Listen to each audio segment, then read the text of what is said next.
Assalamualaikum warahmatullahi wabarakatuh. Perkenalkan, nama saya Emma Rosdiana, mahasiswa program studi pendidikan guru pendidikan anak usia dini di Universitas Pancasakti Bekasi dengan NIM 18625707729. Video ini saya buat untuk memenuhi tugas ujian akhir semester pada mata kuliah pengembangan nilai-nilai Pancasila pada anak usia dini dengan dosen pengampu Dr. Rozayanita MPD. Rafa cepat aja Rafa. Halo teman-teman semua, belakangan ini media sosial kita ramai dengan sebuah video seorang ibu yang dengan penuh semangat mengajarkan Pancasila pada anaknya yang masih balita. Di video kali ini kita akan membedah fenomena tersebut secara akademis dari sudut pandang pendidikan karakter dan psikologi perkembangan anak. Ketuhanan yang Maha Esa. Video ini viral karena ditonton jutaan kali dan memicu perdebatan hangat di kolom komentar. Ada yang memuji ketekunan sang ibu, tapi ada juga yang mempertanyakan apakah metode ini sudah sesuai dengan kebutuhan tumbuh kembang anak usia dini. Topik ini menarik untuk kita bahas bersama karena menyentuh 3 hal sekaligus: semangat nasionalisme, tumbuh kembang anak, dan peran keluarga sebagai pendidik pertama. Bagi kita yang bergelut di dunia pendidikan, ini jadi momentum yang sangat relevan untuk dikaji. Mari kita mulai dari teori. Menurut Jean Piaget, anak usia 2 hingga 7 tahun berada pada tahap pra-operasional. Cara berpikir anak masih sangat konkret dan egosentris. Dan pada usia 4 hingga 7 tahun, mereka berada di tahap moralitas heteronom. Menilai baik buruk dari aturan orang tua, bukan dari pemahaman makna di baliknya.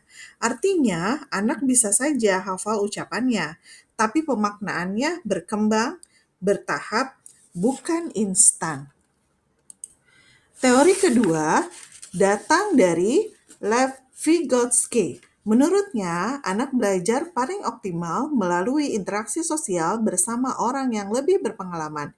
Ini disebut konsep scaffolding. Ada juga istilah zone of proximal development, yaitu jarak antara kemampuan anak saat ini dengan kemampuan yang bisa dicapai lewat bimbingan orang dewasa. Peran ibu dalam video sebenarnya sejalan dengan konsep ini. Namun, bimbingan idealnya bersikap responsif dan bertahap, bukan tekanan satu arah. Teori ketiga dari Thomas Lickona, yang dikenal sebagai Bapak Pendidikan Karakter Dunia.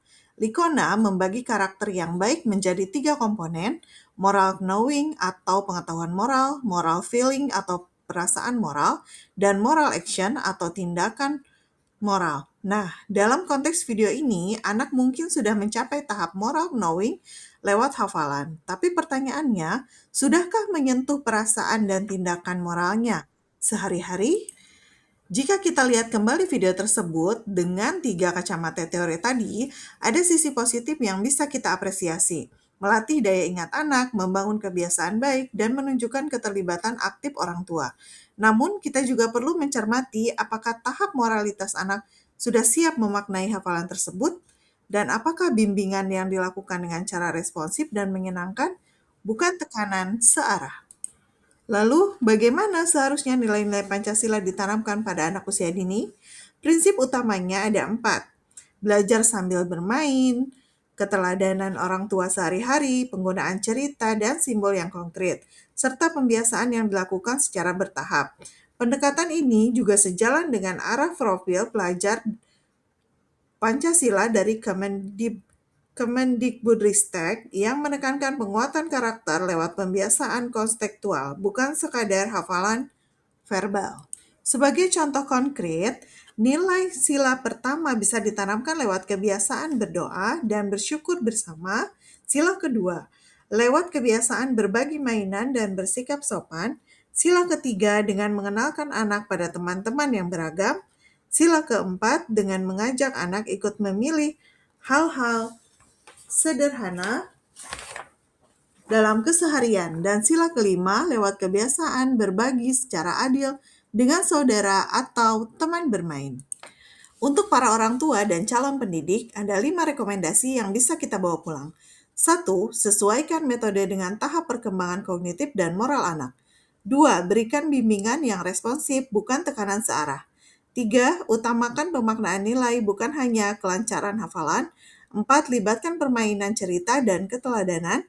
Dan 5. Apresiasi proses anak.